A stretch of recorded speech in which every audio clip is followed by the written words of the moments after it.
ક્યારે નિંદ્રા નથી કરી. હરિજન મારા ભજન કરે એની ચોકી કરે છે ભગવાન.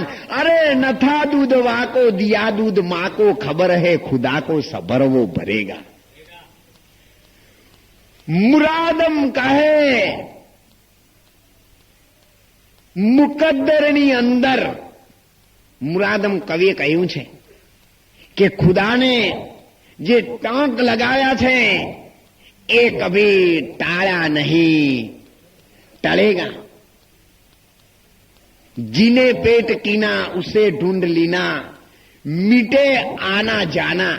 જેને તારું પેટ કર્યું છે, જે તને ભૂખ્યો જગાડે છે, પણ ભૂખ્યા કોઈને ઊંઘાડતો નથી, એનું નામ પરમાત્મા.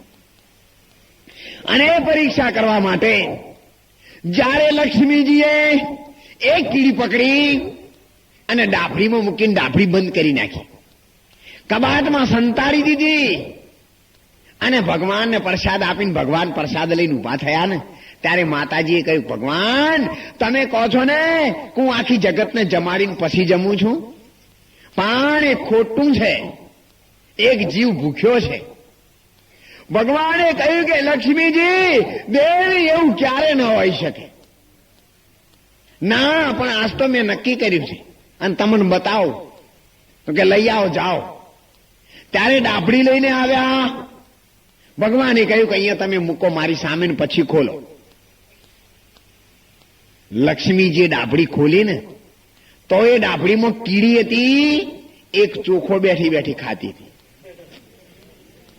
લક્ષ્મીજીએ કહ્યું કે અરે આપણું એકલી કીડી પૂરી મ ચોખો છે.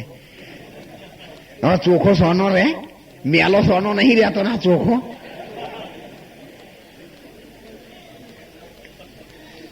બીજું બધું ટોચેલું ઢંકાય, પણ જે ચોખ્ખો હોય ના ઢંકાય. જન્મ ચોખ્ખો છે એ બીજા ચોય ને સીધો કપાળમાં જ આવે. ચોખ્ખો માણસ કપાળમાં જ વાગે એવું બોલે, મેલો માણસ ન બોલી શકે. અને ચોખ્ખો એ કપાળમાં ચોંટાડતા નહીં, એટલે ચોખ્ખો માણસ જયારે બોલે ને ત્યારે મેલા માણસ ને કપાળમાં ચોંટે જામમાં લઈને, અને એટલા માટે જ ચોખ્ખો કપાળમાં ચડે છે. ચોખ્ખો ના હોય ત્યાં સુધી ચડી ન શકે. ડોંગર ને ખોંડવી પડે, એને ઘણી ખોંડણિયામાં ખંડાવવું પડે, એમને ચોખા નહીં થતા. ચોખા થવા માટે ત્યાંના કેટલાય સાધન ગોઠવવા પડે છે, અને એ સાધનમાંથી જે પાસ થઈને આવે છે ને પ્રોસેસમાં, એ જ માણસ ચોખ્ખો બની શકે. ત્યારે ચોખા પર કીડીને જોઈ અને લક્ષ્મીજી એકદમ ડકાઈ ગયા. ભગવાન કહ્યું, લક્ષ્મીજી લાવો ને, ક્યાં છે એવો જીવ છે કોઈ? બોલો. લક્ષ્મીજી કે ભગવાન હું હારીને તમે જીત્યા. કે ના ના, તમે જીત્યા, અમે તો હારેલા જ છીએ. સંતોએ કહ્યું છે જીતે એને મળશે જમ અને હારે એને મળે હરી.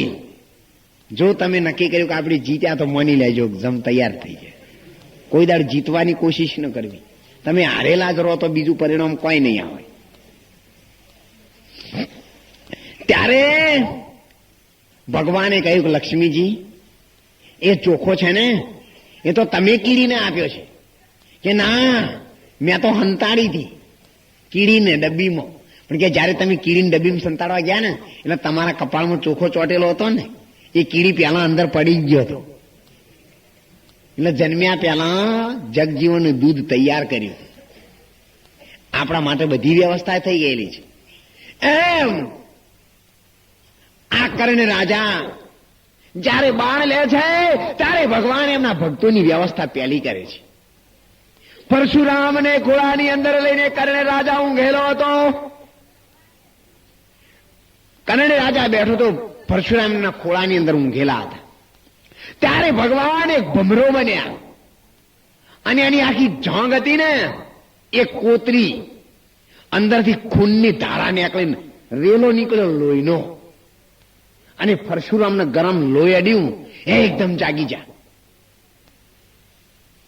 જાગીને જો કહો આખી જોંગ આ છોકરાની ખાઈ ગયો છે ભમરો, આટલું બધું રુધિર ચાલ્યું આવે છે, સતા હલતો નથી. બોલ છોકરા, ઉભો થઈ જા, તું બ્રાહ્મણ નથી. જો ભગવાને કેવી કળા કરી છે. પરશુરામે નક્કી કર્યું કે બ્રાહ્મણ આટલી જીગર ન ગાલી શકે, લોહી પાળીને બેસી ન શકે, તોડી જાય, પણ આટતો નથી, માટે બ્રાહ્મણ નથી ભલે જનોઈ પહેરીને આવ્યો. બોલ એટલે કે ના હું બ્રાહ્મણ છું. ત્યારે પરશુરામ એક બાજુ જઈને રૂમમાં ધન લગાવવા માંડ્યા કે આ કોણ છે, એટલે કર્ણ રથ લઈને નાઠો પેલા 2 બોણ લઈને, પણ વચમાં જતા જતા એને પકડી રાખ્યો, એને શ્રાપ આપ્યો કે તે મને વિશ્વાસઘાતને દગો કરીને ભણી ગયો છે, પણ યાદ રાખજે 2 દિવસ હું તારી સાથે યુદ્ધ કર્યું છે, પણ બીજા દિવસે દી આથમતા આથમતા ગમે ત્યાં તારો પરાજ્ય થશે, જા મારો શ્રાપ છે તને. અને બીજા દિવસે જ્યારે કર્ણ રાજાએ 18 દિવસના યુદ્ધના મેદાનમાં બાણ ચલાવ્યું, એક મંત્ર ભણીને બાણ જ્યારે અર્જુનના રથને મારે ને ત્યારે રથ એક ખળા જમીન 100 ફૂટ જમીન પાછો પડી જાય. અને અર્જુન જ્યારે બાણ ચલાવે ત્યારે કર્ણનો રથ 4 જોજન દૂર જતો રહે, 16 ગાવ. ત્યારે ભગવાન કર્ણ રાજાનું બાણ વાગ્યું, 100 ફૂટ રથ ખસ્યો, ત્યારે ભગવાન રથમાંથી બોલ્યા, વાહ વાહ, ધન્ય છે કર્ણ, ધન્ય છે તારી વિદ્યાને અને ધન્ય છે તારી બહાદુરીને. અર્જુન કે એક ખળાવા રથ પાછો પાડે છે, એને તમે બહાદુરી આલો છો, અને મેં હોળ ગોળ ગૌ હણફી મેલ્યું છે, પણ તમે મારું નામ લેતા નહીં. ભગવાન અભિમાન થઈ ગયો. આ જગતમાં બધું ખાવાનું છે ને ભગવાને માણસને આપ્યું છે, પણ ભગવાને એક જ ખાવાનું રાખ્યું છે, એનું નામ છે અભિમાન. જો અભિમાન થયો તો ભગવાન ગમે ત્યાંથી સાધન કમ્પ્લેટ ગોઠવી દે છે. ત્યારે ઓલ્યા અભિમાનનો નાશ કરવા માટે ભગવાને અર્જુનને કહ્યું, અર્જુન કર્ણ છે ને એ તો મારો પરમ ભક્ત અને દાનેશ્વરી છે, પરંતુ અર્જુન એના રથમાં એકલો કર્ણ છે, અને તમારા રથમાં હું કૃષ્ણ આકાશ પાતાળ અને પૃથ્વી 3 ભુવનનો ભાર લઈને બેઠો છું, તોય પણ 100 ફૂટ દૂર કાઢે છે. જો કદાચ હું ન હોય તો તારું અસ્તિત્વ પણ ન રહે. અર્જુન ઠંડો એમ થઈ ગયો, જોજો ભગવાન ઉતરતા હો. તમે જુઓ પરમાત્માની કેવી કળા છે, ક્યાં રહીને કેવું કામ કરે છે. ઝાડ પાડની ટોચે જઈને પોણીનો પાનાર, ઠેઠ પાડની ટોચ ઉપર ઝાડ લીલાછમ હોય, પોણીના ફુવારા ઉડતા હોય, તળાવ ભરેલા હોય, અને થડમ 2 ફૂટનો બોર કરો, સોંટ પોણી ના આવે.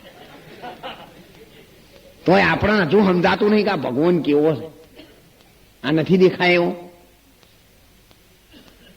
કોઈ દિવસ આપણે તળાવમાં સરોવર જોયા છે ને, કેટલાય ભરેલા છે, અને તમે નીચે બોર કરો, કેટલી મહેનત કરો, લાખો કરોડો રૂપિયા ખર્ચો, પણ છોટ પાણી ના આવવાની. એટલે ઝાડની પાડની ટોચ ઉપર, ઝાડની ટોચ ઉપર પાણી લઈ જાય પાછો. તો આ ક્યાંથી આવે છે? પથ્થરમાં ઝાડ ઉભો થઈ રહ્યો હોય. અને અહીંયા તમે ખેતી કરો છો ને, તો ખેતરમાં પઈ થાકો તો હુકાઈ જાય, દેવ લાગે ને કશું ત્યો ના થાય, એને કોઈ પાણી પાવા ના જાય, છતાં પણ એનું રક્ષણ કરવા વાળો કેવો છે. એટલા માટે પરમાત્માની કળાનો કોઈ પાર નથી. એ ધણી તારી કળા અપરંપાર, ત્યાં મારો પહોંચે ન વિચાર, ધણી તારી કળા અપરમ. મોરડા ઈનામાં પ્રભુ તમે રંગ ભર્યો કેદી કીર્તાર, અને કીડી કેળા ઓતર તમે ક્યારે ઘડ્યો કીર્તાર. આ કીડી છે ને, એના ઓતરણા નેત્ર કેવા એવા બનાવે છે કે કીડીની અંદર એવું નાક મૂક્યું છે, તમારી વસ્તુ ગમે તો પડ્યું પણ એ પહોંચી જાય, અને આપણે આવડા તોય લગી રહે, ખબર ન પડે. પેલા કાકાના જેવું થયું.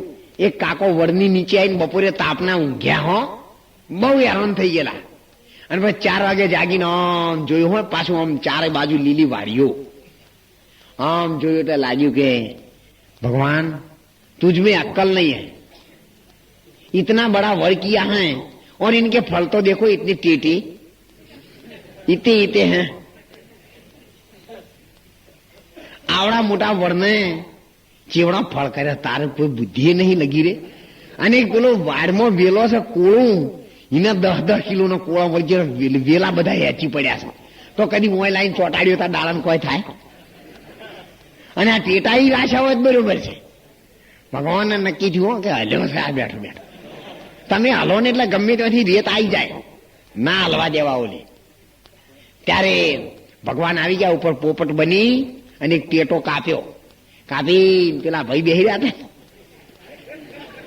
नहीं नहीं नहीं मालिक खुदा परवरदिगार तूने जो किया है ना बहुत सोच के किया. जो પેલું 20 કિલો વાળું કોળું હોત તો એનો મને જ મારો સમજાઈ ગયું કે એ ભગવાન તી જે ગોઠવ્યું છે ને એ બરાબર ગોઠવ્યું છે. એટલે આ તો આપણને પણ આવો જયારે અનુભવ થતો નથી ત્યાં સુધી આપણે ઈશ્વરની ગોઠવણી કેવી છે ને એ ક્યારેય વિચાર કે મહેસૂસ કરી શકતા નથી. ત્યારે બરાબર દી આથમતાના સમયે ભગવાને એ કળાનું બળ કર્ણની અંદરથી હરણ કરી લીધું અને એ બળ અર્જુનને આપ્યું. અર્જુનની તાકાત વધી અને કર્ણની તાકાત ઘટી. અને એ સમયે ભગવાને કર્ણ રાજાની ધરી હતી ને તોડી નાખી. આ કાર્ય બધા ભગવાનથી જ થાય છે.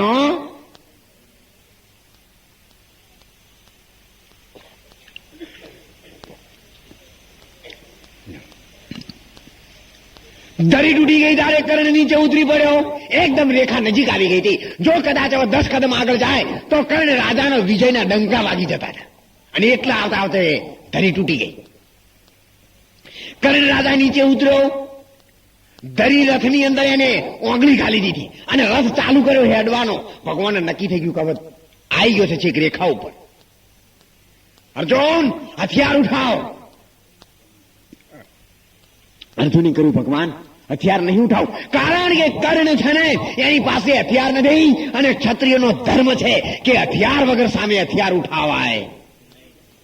અર્જુન તારે ક્ષત્રિયનો ધર્મ અતારે હોડ્યો અને ઓથો નહીં પડવા દે. જો આ ઉભો થયો ને તો પછી હમણાં તું એ ઉપડી જાય. અને ત્યાં કોઈનું ચાલે એવું નહીં. મારે એક મારું કહેવું, ધર્મને બચાવવા માટે, દુષ્ટોના વિનાશ માટે